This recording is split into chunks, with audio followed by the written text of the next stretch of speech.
to this video from Doctor Lock. So today we've come to a Golf and we've got the old Ignition lock here.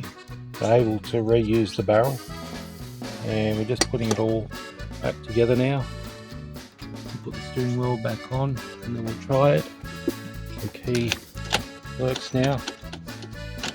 I'll get this done and finish the video.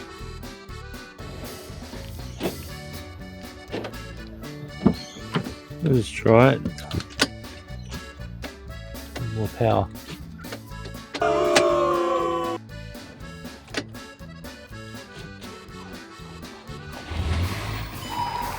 There we go, battery's a bit dead, but car runs now.